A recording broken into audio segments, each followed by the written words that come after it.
चूरू के पीथीसर में रह रही पाकिस्तानी बहू महविश की मुश्किलें बढ़ जा रही हैं। रहमान की पहली पत्नी फरीदा ने महविश को भारत की सुरक्षा के लिए खतरा बताया, तो वही महविश ने भी चूरू एसपी से अब गुहार लगाई है।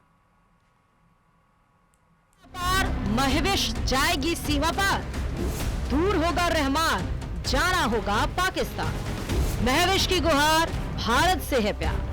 पहलगाम में हाल ही में हुए आतंकी हमले के बाद भारत और पाकिस्तान के बीच न सिर्फ कूटनीतिक रिश्तों में तनाव पैदा हुआ है, बल्कि इंसानी जज्बातों पर भी गहरा असर डाला है, जिसके बाद केंद्र सरकार के पाकिस्तानी नागरिकों के वीजा रद्द करने और भारत छोड़ने के आदेश के चलते पाकिस्तानी दुल्हनों के सपने चकनाचूर हो गए हैं। इस आदेश ने चूरू में रह रही पाकिस्तानी बहू महविश की खुशियों पर भी पानी फेर दिया है। अभी निकाह के 1 साल भी पूरे तरह से नहीं बीते थे कि उन्हें फिर से पाकिस्तान लौटने का फरमान मिल गया।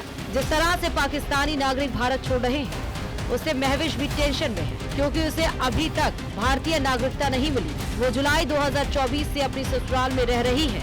इस दरमियान उसने 2 बार वीजा की अवधि भी बढ़ाई है, लेकिन पहलगाम में कायराना आतंकी हमले के बाद भारत और पाकिस्तान के बीच तनाव बढ़ा हुआ है। इसका असर महविश पर भी पड़ रहा है। महविश काफी घबराई हुई है।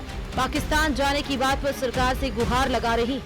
सरकार से विनती है कि हम लोगों पे अपना रहम करें। हम लोग इधर से नहीं जाना चाहते, हमें इस देश में ही रहना है, ये हमें अच्छा लगता है। और उसके अलावा जो कश्मीर में जो हुआ है हमारी, तो उसमें कोई गलती नहीं है। उस चीज़ का हमें दुख है। जिन लोगों ने ये काम किया है उनको सजा मिलनी चाहिए, जो कोई भी है वो। लेकिन मैं तो शादी करके आई हूँ, पीछे ना मेरा माँ ना बाप है, ये मेरा घर है, मैं इधर ही रहना चाहती हूँ। पीछे मैं कहाँ जाऊँगी? पीछे वाले तो मुझे कोई भी नहीं रखेगा। मैं पाकिस्तान वापस नहीं जाना चाहती। दरअसल पाकिस्तान के लाहौर की रहने वाली महविश ने जुलाई 2024 चूरू की पीथीसर गांव निवासी 2 बच्चों के पिता रहमान से शादी कर ली थी, लेकिन इस बात से नाराज रहमान की पहली पत्नी फरीदा ने एसपी से गुहार लगाते हुए महविश को राष्ट्रीय सुरक्षा के लिए खतरा बताया है। तो पीथीसर गांव में महविश जो आई हुई है, मैं चाहती हूँ कि वो यहाँ से जाए। मेरी सरकार से विनती है कि उनको भेजो यहाँ से, तभी मेरा घर बसेगा, तभी मेरे बच्चों का भविष्य बनेगा। और जब तक नहीं जाएगी तब तक मेरा घर नहीं बसेगा। वहीं फरीदा के आरोपों पर महविश की प्रतिक्रिया भी सामने आई। महविश ने कहा कि ऐसे इल्जाम लगाने से कोई फर्क नहीं पड़ता। उसको इल्जाम लगाने दे, मुझे कोई फर्क नहीं पड़ता।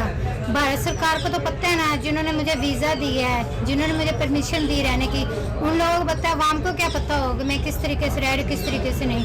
कोई जो बोलता है बोलने दे।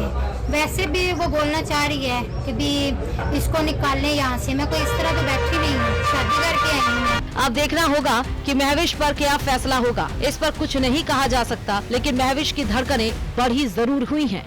चूरू से न्यूज़ 18 राजस्थान के लिए मनोज शर्मा की रिपोर्ट।